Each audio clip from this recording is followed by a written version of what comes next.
This project started off with normal plywood and lots of cutting. I basically stacked a bunch of plywood next to each other and then glued them up at roughly a 45-degree angle. If you see here, I had to resort to taking the cap off my glue because it was quite cold in my workshop, but you will probably have an easier time with the glue up. Next, you basically just stack all of those together, keeping that 45-degree line that you drew on, hopefully, with your pencil. We're then going to clamp that up overnight and then cut off the first 45-degree and continue that on the miter saw to ensure that we're getting some great and precise cuts. I had actually tried several ways to get this 45 degrees cut, from a table saw to a circular saw, and I ended up with the miter saw just because it was so precise. But if your project is a bit longer, then indeed you will probably end up using a table saw. Next, we go right into another glue up, and that will be a recurring theme here. We're doing a lot of gluing to get these great plywood patterns, and we are going to flip over every other piece. And doing that will give us this classic chevron pattern, which again we're going to clamp overnight and let all that settle. And it was about at this point where I realized if I was going to do this project, I would need to somehow plane this piece of wood. And being I didn't have a planing jig, I needed to build my own. So this is a very quick demonstration of a planing jig build for my router. And it is extremely easy. I made a video all about this. It's about 5 minutes long. And this is honestly some of the best $20 I've ever spent in my life, because the possibilities that this router jig opens up in respect to planing wood is just honestly tremendous. I was mind blown how well this worked. And go ahead and see for yourself over at that video.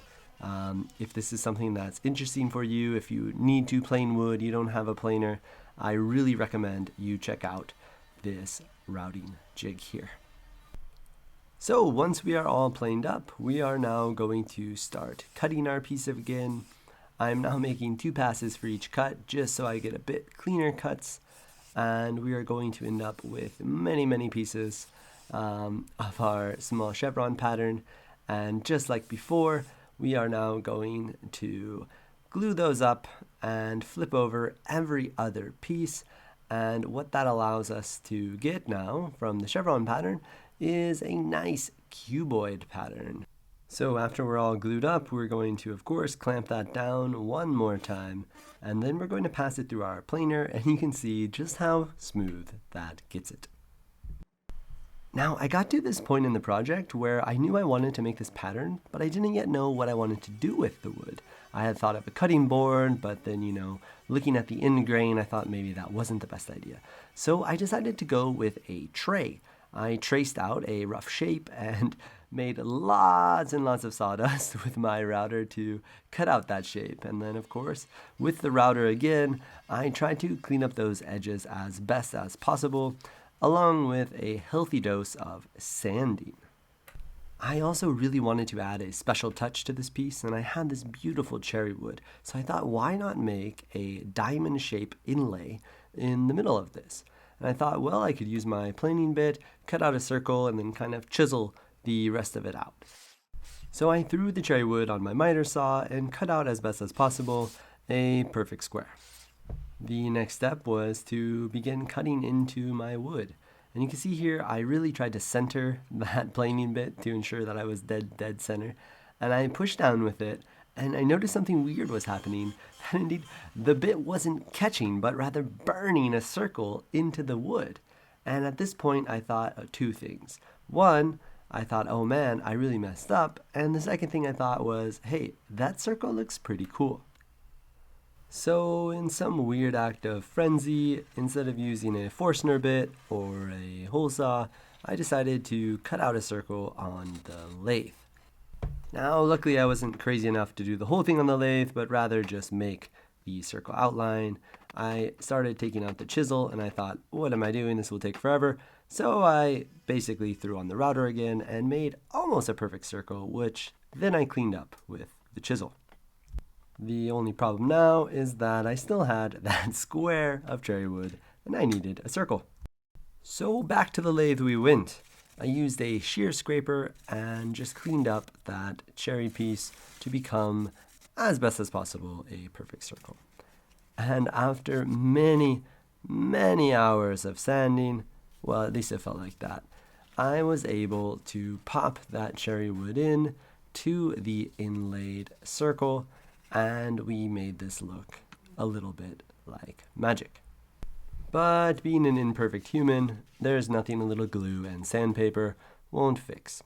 After we glued that in, we had our inlay that we then hit with our orbital sander to really get nice and smooth. And in fact, I used the orbital sander all over this piece, going from about 180 grit up to 400 grit. It was at this point where I realized that this piece is starting to come together really, really nicely. And I love the pattern on the back, I love the pattern on the front, and the only problem with the orbital sanders is not getting those corners, so I really had to get in here with my hand again and do as best as possible to make the whole thing smooth all over. But it was a joy because I knew we were almost to the end and I just could not wait to see what this looks like with oil.